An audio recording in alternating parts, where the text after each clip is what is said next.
Chers téléspectateurs du micro du Pasteur Bobo, partout où vous êtes à travers le monde, on vous dit bonjour ou bonsoir. Devant moi, j'ai deux éminents hommes de Dieu, avec mon Sengo de France et puis Bishop, pasteur, apôtre Nestor Wemboloa d'Allemagne. Les deux ont été des présidents de la pastorale congolaise européenne. On peut les appeler des présidents honoraires.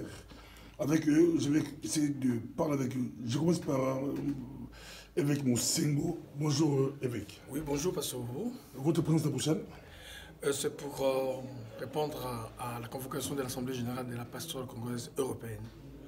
Juste une question que je pourrais vous poser, c'est aujourd'hui c'est beaucoup plus par rapport à ce qui s'est passé aux États-Unis. Il y a eu le rapprochement entre la RDC et l'Israël. Le président Félix a donné un discours à l'AIPAC, un groupe de lobbies juifs.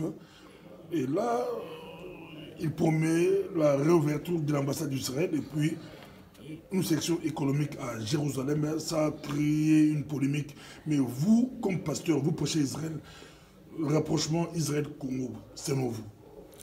Je voudrais d'abord dire un grand merci pour cette occasion que vous nous donnez de pouvoir réagir de la part du Seigneur. Vous savez, quand nous parlons de l'Église, l'Église est bâtie sur plusieurs dimensions. Nous avons la dimension pastorale de l'Église, la dimension apostolique de l'Église et la dimension prophétique de l'Église. Voyez-vous? Et quand on veut s'axer simplement sur la troisième dimension de l'Église du point de vue prophétique, parce que l'Église est basée aussi sur la prophétie biblique. Hein?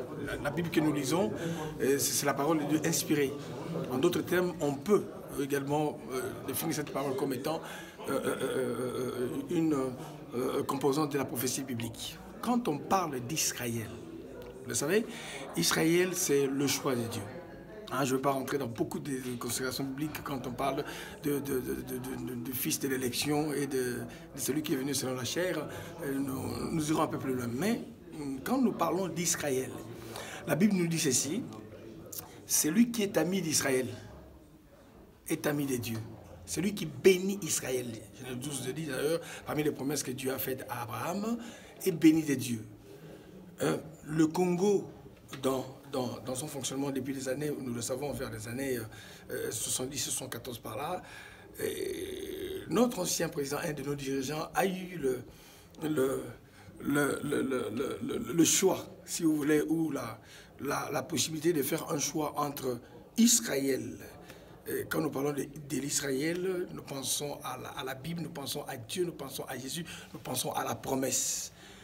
Et ça a été rompu, vous le savez, parce que la question c'était entre un ami et un frère, le choix était clair. Vous imaginez un petit peu les conséquences que le Congo a eues sur le plan spirituel en fait. Voyez-vous, on s'est séparés, je dirais, de notre attache qu'on avait par rapport à la parole de Dieu. Alors nous voyons des années plus tard, un des fils du pays, en l'occurrence notre président qui représente notre nation, hein, et qui va renouer avec ces liens anciens qui sont historiques et importants pour nous. Moi, je suis en train de croire que c'est le retour justement du Congo sur le plan spirituel et international. Se rapprocher d'Israël, se rapprocher des promesses de Dieu, c'est à renouer avec la pensée de Dieu, avec la pensée biblique. Je suis en train de le croire. Tout ça, moi, je prends ça comme un cheminement ou un couronnement parce que dès le départ, Dieu a permis que notre président, notre dirigeant, puisse dédier le pays à Dieu. Et dans la suite logique de cela, nous voyons des rapprochements, des alliances se refaire. Moi, je parle d'une alliance qui est en train de se renouveler. Hein, une alliance biblique, bien entendu. Et je suis convaincu qu'il y a pas mal de choses qui se règlent sur le plan spirituel qui auront des conséquences sur le plan matériel. Moi, je crois que c'est un bon choix. C'est le choix du cœur, c'est le choix de l'esprit. Moi, je le crois, pour notre pays. Moi, je prends ça dans ce sens-là. Et mettre une cellule économique en Israël, je suis en train de croire. Parce que, bibliquement parlant, dans les temps anciens, quand vous le voyez, même Daniel priait dans sa chambre 3 fois par jour, et il ouvrait la fenêtre, toutes les prières s'étaient vers Israël, vers Jérusalem.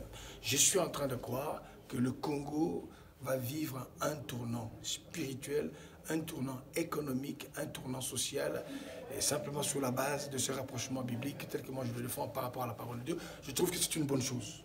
C'est une bonne chose.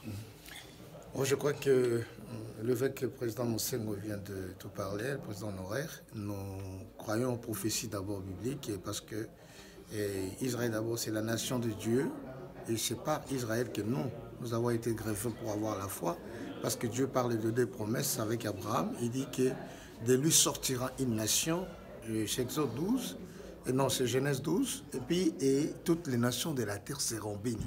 Donc, nous faisons partie des nations de la terre qui sont bénis par Abraham, au moyen de la foi en Christ, au moyen de la foi qu'Abraham a été justifié par Dieu.